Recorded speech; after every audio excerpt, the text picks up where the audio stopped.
Who's going to tell me when we're ready? Ready. Well, listen, my name is Mel Hewitt. I'm from Atlanta, and I'm one of the lawyers representing the families of a number of the victims that were killed last April 15th at the FedEx ground facility off Maryville Road. I appreciate everybody being here. We do have a couple of members of the family here that we're representing. They all couldn't be here today. The suit was filed within the last maybe couple hours against FedEx, the parent company, 3 of its operating companies, including the FedEx ground package operating company, and 2 of the other operating companies that were involved in one way or another in the security at that FedEx and a number of other FedEx ground facilities. The suit has also named Securitas, which is, if it's not the largest, it's one of the largest private security contractors in the world. I think Dan, I'm working with Dan Chamberlain of Cohen Malad on this. Dan's going to introduce the family members. Yeah, thank you very much, Mel. My name is Dan Chamberlain from Cohen Malad. We're an Indianapolis-based but nationally recognized law firm. It is our pleasure to represent these folks in a just devastatingly horrible situation that was preventable. Not only preventable, but these types of situations cannot continue in the United States, let alone in the state of Indiana. This is one of the worst mass shootings and frankly unnecessary. To my right is Gary Johal. He's going to give a quick statement, and so is Matt Alexander, going to give a quick statement about their losses in this matter. Hi, my name is Gary Johal, and I'm the youngest son of Amarji Johal. Today, I just want to let you guys know what my mother meant to me. She was the world for us all, the whole family. She was one of the strongest pillars of the family that brought the whole family together. The most selfless person that you could ever meet. I guess if you want me to say, compared to anybody, the most selfless person you could ever meet that can be compared to God. If you guys know what God is like, then you know what my mother's like. Losing her is one of the biggest devastations in our life. I'm still trying to process the whole situation. The only thing I keep processing is the fact that this whole situation was preventable. Multiple parties that need to be held accountable, and we want to see them held accountable so this doesn't happen again, especially with a corporation that has been through this multiple times, and it doesn't seem like they care. They still don't care. So we need some justice. We need to see that this doesn't happen again. I should thank you, Gary. I should also explain that this is not the first shooting at FedEx.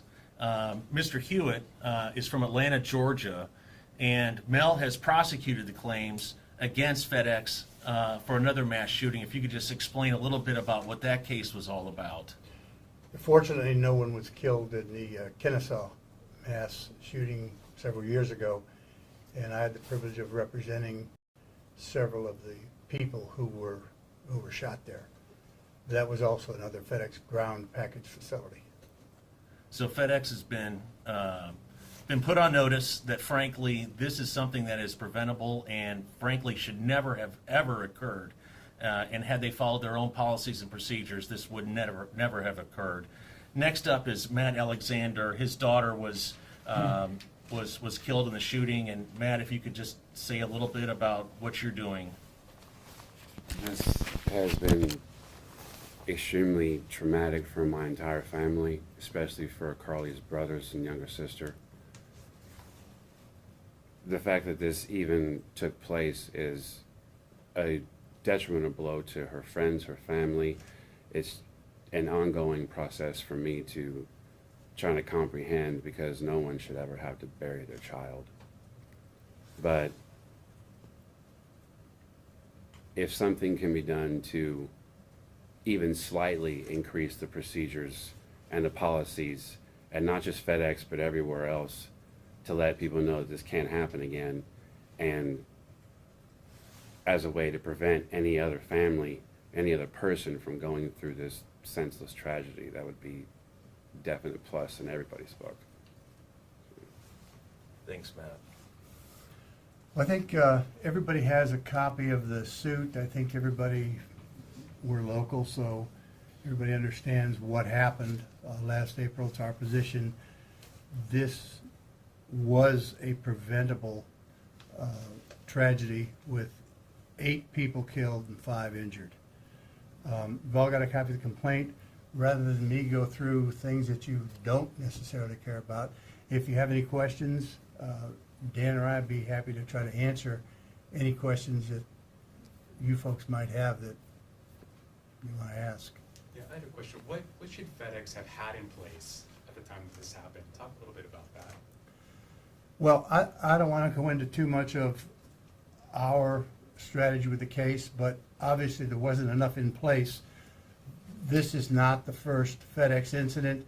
This is not the first mass shooting incident. A company like FedEx can't say, oh, gee, we didn't know these things were going to happen.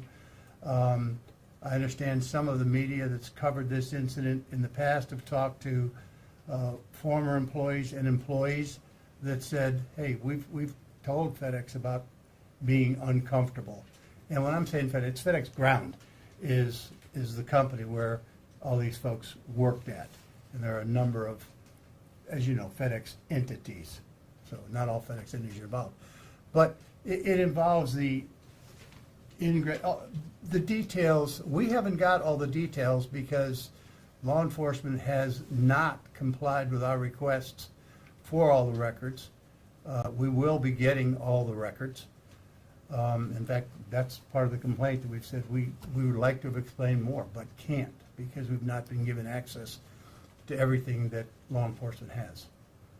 So, but I can't tell you exactly. I mean, I spent 18 years in the security business prior to starting representing victims as a lawyer. There's a lot of things that should have been done, not only by FedEx, but by Securitas. Anybody else? Mr. Hewitt, can you explain the difference between, if there is any difference between the lawsuit that happened in Georgia compared to this lawsuit? Is there anything you learned from there that you're taking to this lawsuit? Are there similarities, differences, things of that nature? Like in all the lawsuits in Georgia were settled.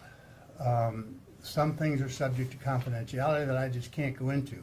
Were there some things that I learned there? Certainly. And yes, I know how they operate, and that's not a commentary whether that was good or bad. I just know who does what within the organization. So yeah, you learn a lot of things. There, thankfully, nobody was killed. There were, I believe, 5 or 6 people that were in fact shot. The similarity is, as is the similarity in a lot of these active shooter mass shooting events, the former employee. Disgruntled or not, a former employee that came to the facility actually entered twice. It was his second entry to the facility where he started shooting. Will you be using that case in your argument, this case, trying to prove that they knew something this would happen?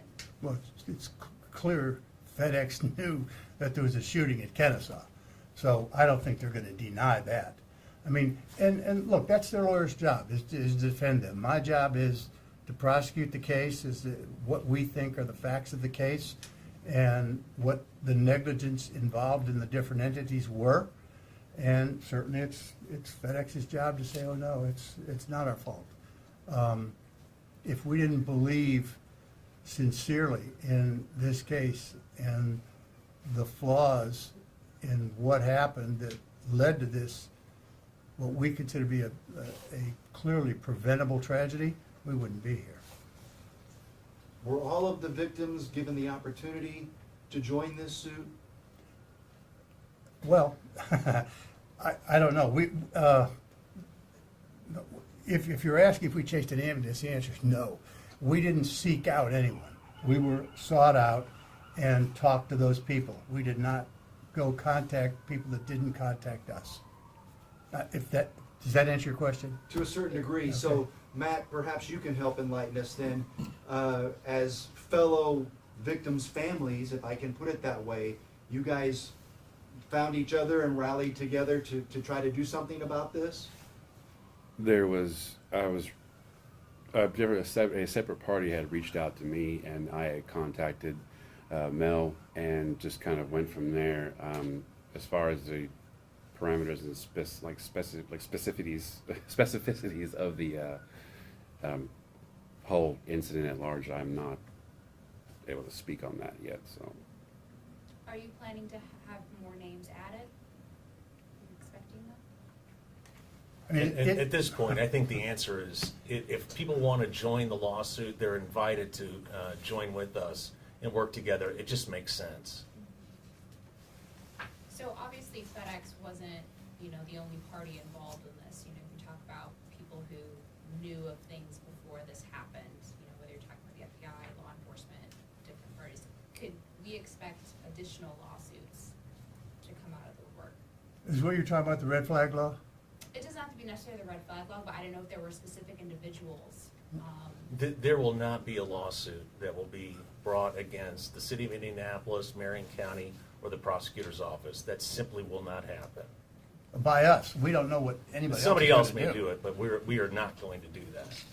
Ours is limited to the FedEx operating companies, the parent corporation, and Securitas at this time. But we have no intention of filing any governmental type lawsuit. It's interesting. One of the issues that we're going to see in the case is that FedEx expects and understood that there could be crime at their premises, and frankly, they issued name badges, which this person was no longer an employee at FedEx, and they had the name badge, and the name badge specifically says there could be crimes on the property. So it's not that they did not know that this was this was a risk, and frankly, just ignored it. So from our perspective, I don't think there's any question that FedEx is just 100% responsible for all of this preventable loss. Just for both families, as we near the 1 year mark, how are both of you feeling today sitting here filing this lawsuit? As we felt on the day that we lost our loved ones. It hurts. It's painful. It sucks that we have to go through this when this whole incident was 100% preventable. Even people that aren't in the security field knows that this should have been prevented. But as far as the loss, it's still the same, still hurts the same, still can't move forward. Life has just been going down. My mother was everything to me, and I can't see myself moving forward at this moment, at least without the justice that we deserve.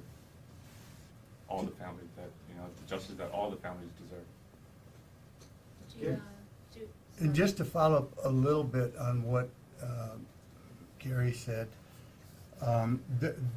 there is a possibility, there are no governmental entities that we intend to deal with at all. That doesn't mean that other plaintiffs might not join us, because they might. And might there be other entities, corporate entities that might get involved? I don't know that yet.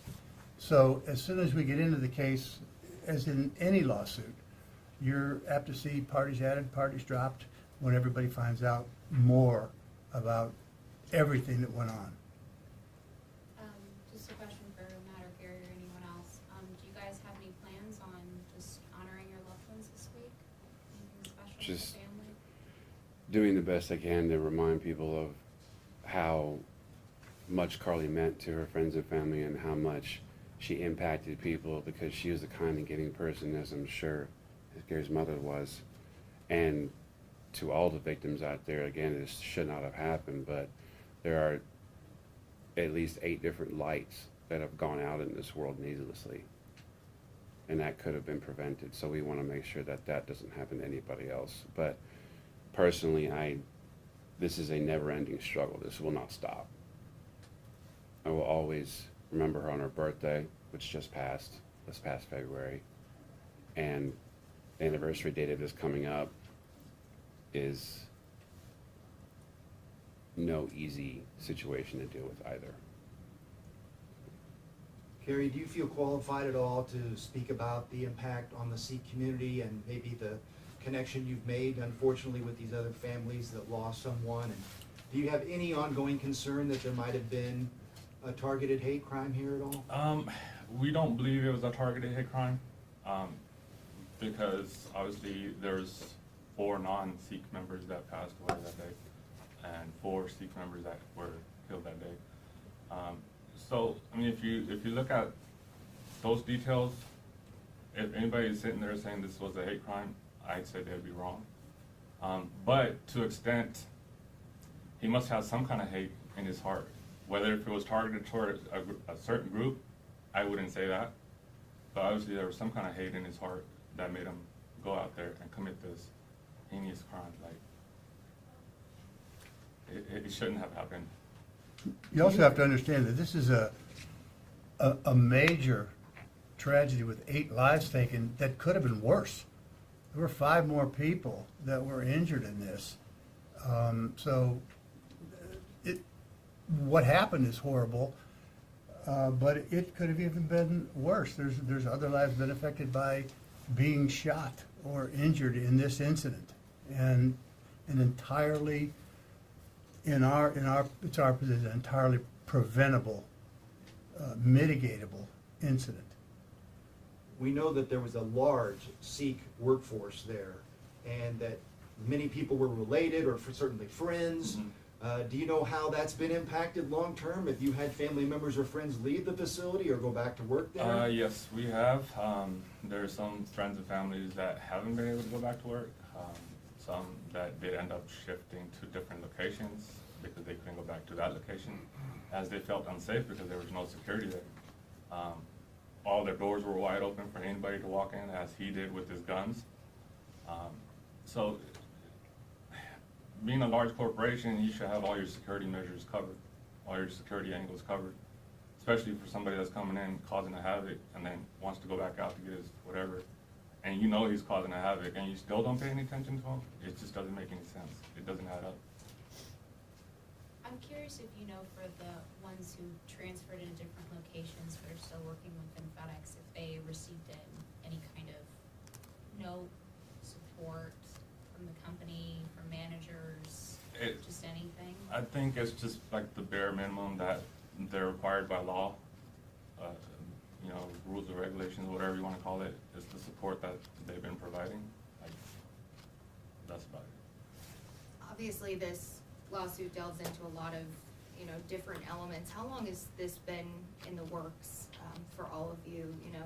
These conversations, I'm sure, have been ongoing for some time and really carefully thought out. And how long has this been sort of a conversation before this was brought forth today, brought forth this week? I know it's obviously timely to everything going on with the anniversary this week. I'm just curious on that part of this. You mean how long have the lawyers been working on it? Yeah, lawyers, families, these Several months? conversations been going on. We've been information gathering for several months now. It's been difficult. It's been very, very difficult, trying to get all the information from the feds and locals. We have to file the lawsuit so that we can get the information that we need to pursue this case further. But we've been working on it for several months. But they've been living it for a year. Yeah. So Since day one. Which I don't understand is, like, why do they even have issues sharing the information that we're entitled to? Follow up on Gary's question, can you guys answer that? Like, why it's been difficult to get the records you need? We've done open records requests and they've been denied. What was the reasoning you got back? well, frankly, there is no reason. They just ignored it, basically, ignored the freedom of information requests. And so if they don't want to cooperate, we have to do something to get cooperation, and this is cooperation. You'll see, it's in the complaint that we've contacted law enforcement. We want the photographs, we want the interviews, we do have some body cam coverage, we do have some media coverage. I mean, half of the police department and half the media in town were out there that night, but that's post what happened. We want to see what happened. We've been denied access to that. I don't know why. I mean, but we will be asking a federal judge to get us access to all that information. You talk here in the complaint about how the shooter walked up, demanded to see a manager of the facility. He was banging on the door. What was the source for that information? We've talked to several of the victims that have gotten that, who were there that night, who talked to not only FedEx people, but police department people, and with one another. This is based on all the information we've been able to gather. And some of that information, if you don't mind, I'd like to, we got some of that information directly from the detective that was working on the case. He is the one that provided us detailed information. Some of this is already in the file here, but we did get a majority of that information from the detective himself. What would be justice? What do you seek in terms of justice here? The justice for, personally, I know this is more maybe how Gary feels as well, the prevention of this happening in a future date at a future facility, whether it's FedEx or not. Because speaking as somebody who has worked personal security, has been in the military, as National Guard member for going on 15 years now, there are several things that should have been put in place that were not, that are common sense things as far as security is concerned, that were just ignored, like not advisably listened to, or just blatantly just disregarded. And they're basically, I want something to be done to make sure that doesn't happen again. So the shooter's dead. Like in a lot of these cases, he went and killed himself after his shooting spree. So there's no criminal case going on, but well, these days, any days, I'm a former law enforcement myself. Law enforcement can't be everywhere, and even smaller companies, there's a limit to what can be done. And all we're saying to the corporate communities, I guess, is, you know, you've got to do something that's reasonable. And based on the knowledge that's out there, just do something reasonable to make sure your employees are protected as best they can. We're not asking for fortresses to be built around places. We're just asking corporations to do, and you ask, what do we want out of the suit? Certainly. There's civil suits, yeah, they're all about money. But they're not only about money. They're about bringing awareness to what happens, why does it happen, and what can you do to mitigate it from happening. I have a question sort of to follow up just on, you know, the support, if any, that your families have received this last year. I know FedEx launched that Victims Compensation Fund after all of this happened. Have your families received support from that after all of this happened? You know, I know there was a... Well, Just one little correction. Sure. FedEx did not initiate that. That was done as part of an adjunct from the National Center for Victims of Crime. They're the ones that roll that out. And yes, as I happen to be the chair of the National Center as well. So yes, that group did come in, and yes, FedEx did contribute to that, as did other members of the Indianapolis community to distribute what funds were made available through those contributions, so yes. But that was not initiated by FedEx.